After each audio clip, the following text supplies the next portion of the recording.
Deus nosso Pai, que tendes poder e bondade, dai força àquele que procura a verdade. Ponde no coração do homem a compaixão e a caridade. Deus, dai ao viajor a estrela guia, ao aflito a consolação, ao doente o repouso. Pai, dai ao culpado o arrependimento, ao espírito a verdade, à criança o guia, ao órfão o pai. Senhor, que vossa bondade se estenda sobre tudo o que criastes. Piedade, Senhor, para aquele que não vos conhece, esperança para aquele que sofre. Que vossa bondade permita aos Espíritos Consoladores derramarem por toda a parte a paz, a esperança e a fé. Deus, um raio, uma faísca do vosso amor pode abrasar a terra. Deixai-nos beber nas fontes fecundas e infinitas, e todas as lágrimas secarão, todas as dores acalmar-se-ão. Um só coração, um só pensamento subirá até vós, como um grito de reconhecimento e amor. Como Moisés sobre a montanha, nós vos esperamos com os braços abertos.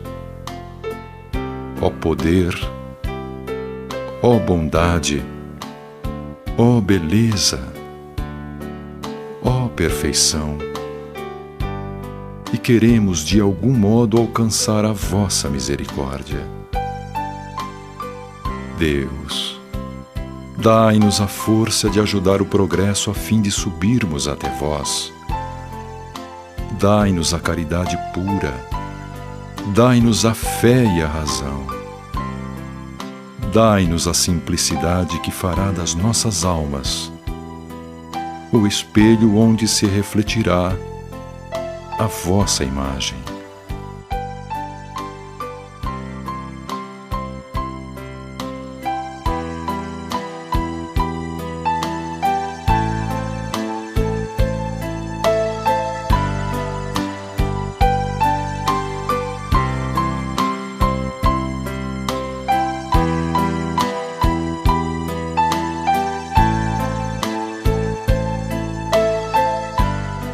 Queridos irmãos e irmãs em Cristo, com muita alegria, né? Estamos aqui, estou na minha casa hoje aqui, né? Gravando aqui a prece do Pai Nosso, do Evangelho de segunda-feira, Evangelho de Jesus. E hoje, então, vai ter na palestra, vai estar o Joaquim, o irmão Juca, né?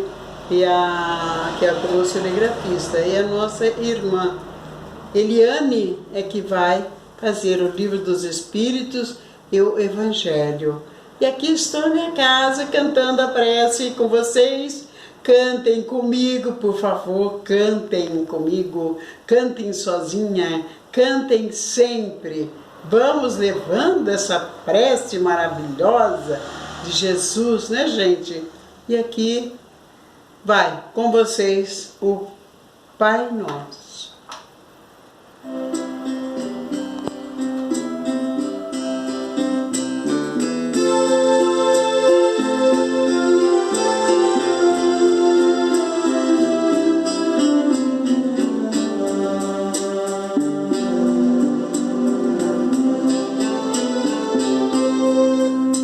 Pai nosso, que estás nos céus,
razão, mas livrai-nos do mal. Amém.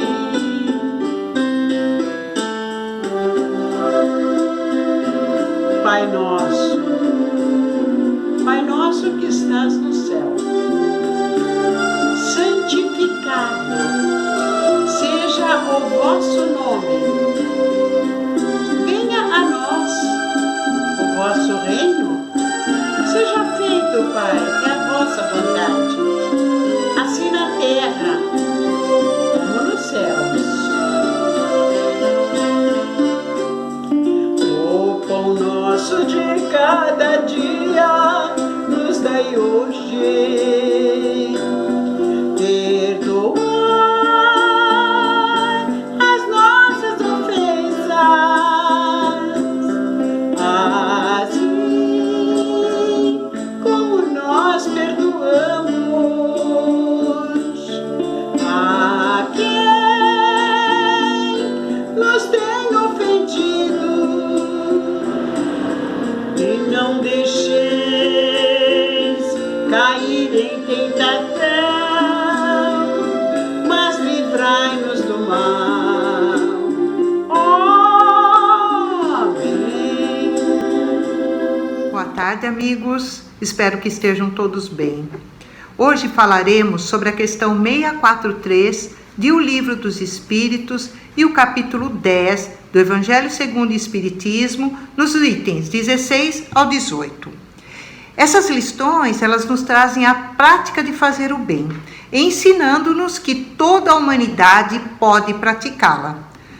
Porque fazer o bem, a caridade, não envolve apenas a questão material, mas envolve as nossas relações com os nossos semelhantes, o amor e a caridade.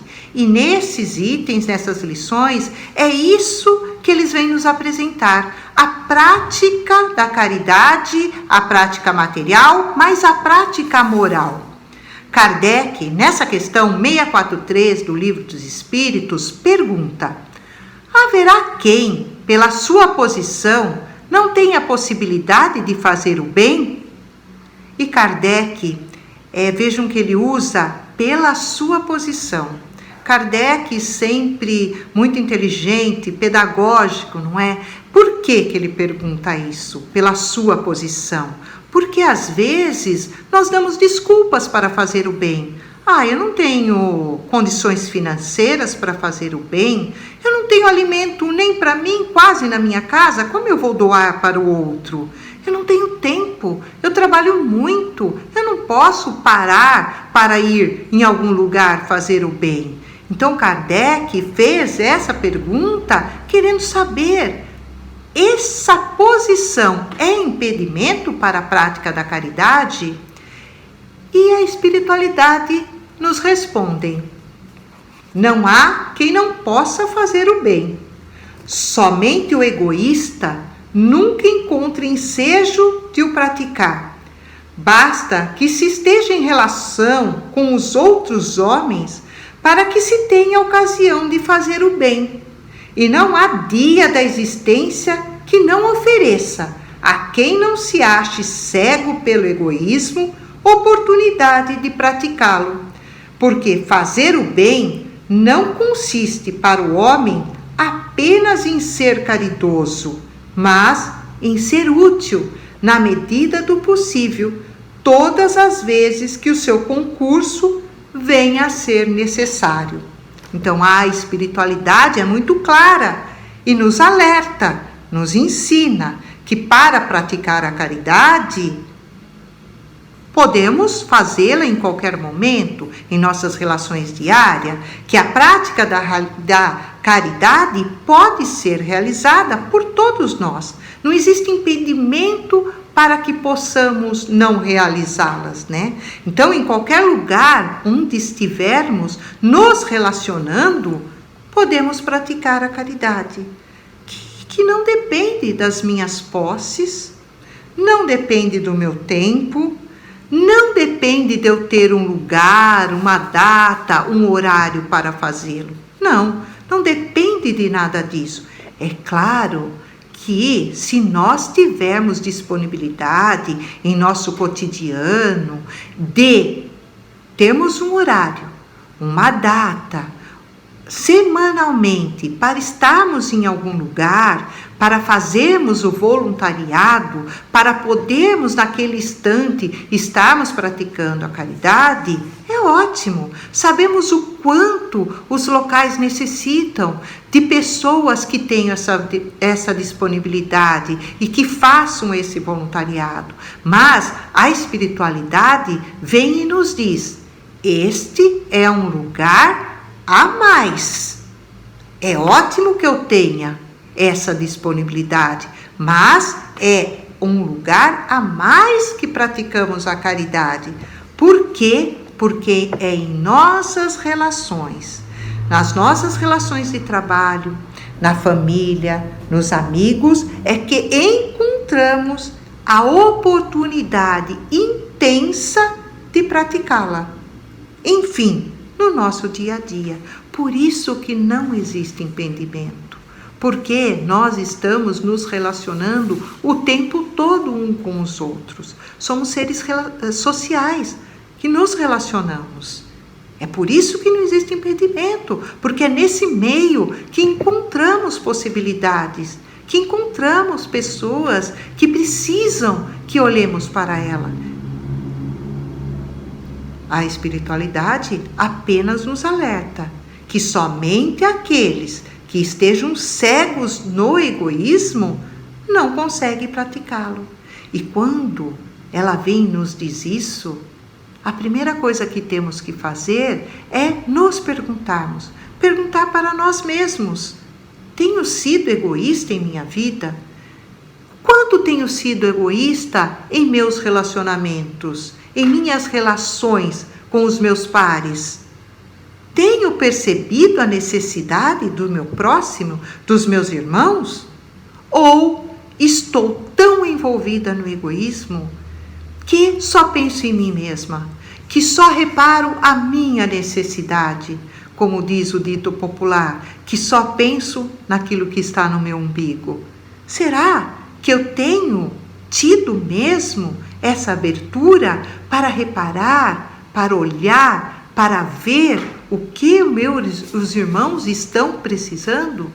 Às vezes, muitas vezes, nós não conseguimos enxergar nem aqueles que estão no nosso próprio lar, nem aquilo que as pessoas que estão no próprio lar estão precisando, de tão envolto que eu estou para as minhas questões particulares. Não vejo que talvez o meu marido, os meus filhos, a minha esposa, os meus pais estão precisando do meu olhar, do meu abraço, do meu acalento, de uma palavra que revigora, que dá força, de uma palavra doce, ou simplesmente da escuta. Às vezes não percebo que eu posso praticar essa caridade no meu próprio lar. Então, os espíritos nos alertam que precisamos combater o egoísmo, porque o egoísmo, ele trava, ele nos deixa sem essa possibilidade de fazer essa caridade. Essa caridade que não necessita de eu ter as coisas, não necessita de eu ter o dinheiro, não necessita de eu ter o alimento, de eu ter o tempo, não necessita de nada disso. Essa caridade necessita do que eu tenho dentro de mim mesma, daquilo que eu posso dar que está dentro de mim mesma. A caridade, meus irmãos, precisa ser importante para nós. Primeiramente, ela precisa ser importante para a minha vida. Eu preciso acreditar que ao fazer a caridade, eu me mudo, eu me transformo internamente. E ao fazer a caridade, eu é que ganho mais do que aquele que está recebendo a caridade. O quanto ela é importante para a minha vida, para a minha transformação como ser humano. para que eu possa ir agariando degraus na minha espiritualidade. Então, a caridade, nessas relações, encontramos por meio da nossa própria palavra em fazê-la. Palavras que podem se tornar mais doces, mais gentis, mais amorosas. Palavras que podem deixar o outro com sentimento de revigoramento, sabe? Quando alguém vem nos pedir um conselho, uma opinião, podemos usar as nossas palavras com maneira doce, com maneira tranquila, sem ofender, sem nos querer colocar num pedestal melhor do que eles, sem gritar. Podemos praticar essa caridade pela prece, pelos pensamentos, enviando uma boa prece, um bom pensamento para aquele que esteja doente, para aquele que está triste, para aquele que está passando por uma dificuldade financeira, uma dificuldade emocional, para aqueles que perderam um ente querido. E vejam, em nossas relações diárias, o quanto ficamos sabendo de tudo isso, o quanto somos convocados a ajudar desta maneira, todos os dias, em todos os momentos. A vida em sociedade nos traz essa oportunidade que é intensa, que é imensa. E lá no capítulo 10 do Evangelho segundo o Espiritismo, nos itens 16 ao 18, encontramos a indulgência. A indulgência como sendo a maior caridade de todas. A caridade que Jesus nos deixou, que Jesus nos falou, que é a caridade que nos envolve nessas relações, que é a indulgência, a caridade doce, a caridade sem julgamento rigoroso para o outro.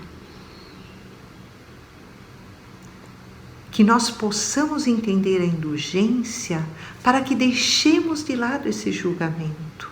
Quantas vezes, meus irmãos, estamos num grupo de família, no grupo de trabalho, no grupo de amigos, até mesmo nas nossas casas espíritas, estamos nesse grupo, estamos lá participando de uma doação, de uma cesta básica, e de repente fazemos um julgamento errado para alguém. Às vezes aquela mãe que vem todo mês pegar a cesta básica conosco, aquela mãe que já tem 3 filhos e aparece num outro mês, grávida, e já começam os comentários. Nossa, não consegue nem dar conta desses e novamente está grávida? Ou aquele pai que não consegue trazer o material escolar para a escola e logo os comentários começam. Esse pai não consegue trazer o material porque não quer, porque ele tem dinheiro para fumar, ele tem dinheiro para comprar a camisa nova, olha como ele está sempre bem vestido. Então, o indulgente, essa prática de ser indulgente, nos ajuda a não cometer esses julgamentos precipitados. Porque o indulgente não é aquele que não vê o que está certo, o que está errado, o bem, o mal. Não, não é essa pessoa. Mas o indulgente é aquele que consegue harmonizar as relações. Porque o indulgente sempre tem uma palavra de amor. Ele sempre vê primeiro no outro o seu lado bom. Ele sempre tenta ver aquilo que o outro tem de bom. E Josepe, no Evangelho segundo o Espiritismo, que é o espírito protetor de Bourdieu, ele nos define indulgência de uma maneira tão linda que eu quero aqui ler com vocês. A indulgência. Espíritas, queremos hoje falarmos da indulgência. Esse sentimento tão doce, tão fraternal, que todo homem deve ter para com os seus irmãos, mas que tão poucos praticam. A indulgência não vê os defeitos alheios e, se os vê, evita comentá-los e divulgá-los. Mas o que tão poucos os praticam. Por conta disso, não é, meus irmãos? Estamos sempre querendo ter a indulgência para conosco, para os nossos defeitos. Gostamos quando os outros têm indulgência conosco, mas muitas vezes não temos com os nossos irmãos. Muitas vezes somos severos, somos bravos, violentos ao julgar o que aquele irmão está passando. A indulgência, fala, é o sentimento. Sentimento vem do coração, vem de dentro. É o sentimento fraternal, doce. Não é? Então, esses itens, eles nos convidam a cada dia tentarmos, exercitarmos, perseguirmos o sentimento da indulgência. Por quê? Porque com eles, com certeza, seremos mais tolerantes, mais fraternos, mais acolhedores, valorizaremos muito mais o que o outro tem de bom do que focar no que ele tem de mal, não julgaremos severamente. Enfim, ser indulgente é pacificar as relações, é conseguir fazer com que as relações sejam mais pacificadas. E assim poderemos viver muito melhores. E a pacificação nas relações depende de cada um de nós. Eu faço um pouco aqui, dentro das minhas relações, você faz um pouco aí, dentro das suas relações, e assim vamos fazendo até que a humanidade toda consiga ser mais indulgente, consiga ter, como aqui ele diz, esse sentimento mais doce e mais fraternal para com os irmãos. Então, que possamos cada vez mais nos tornarmos indulgentes, colocarmos esse sentimento em nossos corações e assim irmos tornando-nos melhores dentro dos nossos relacionamentos, amparando, tolerando, pacificando, amando. Que possamos deixar de apontar os defeitos alheios para que Deus, nosso Pai, tenha indulgência de nós. Muito obrigada.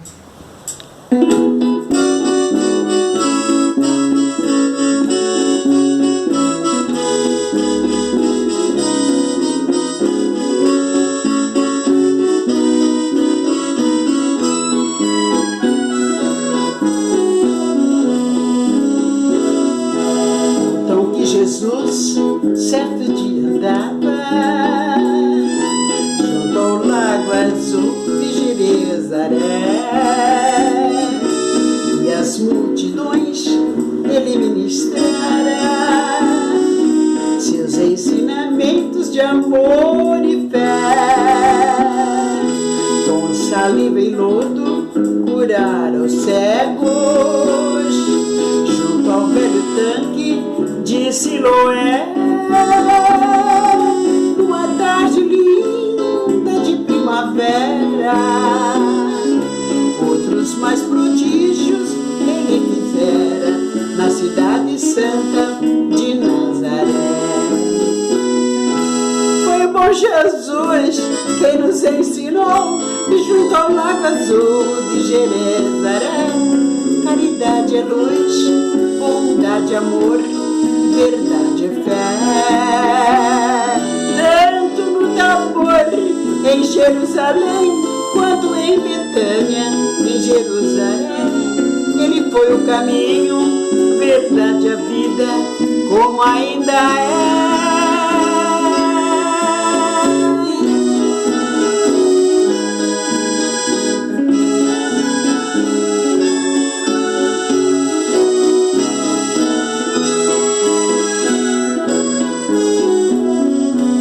Então que Jesus certo dia andara junto ao lago azul de Jerezaré,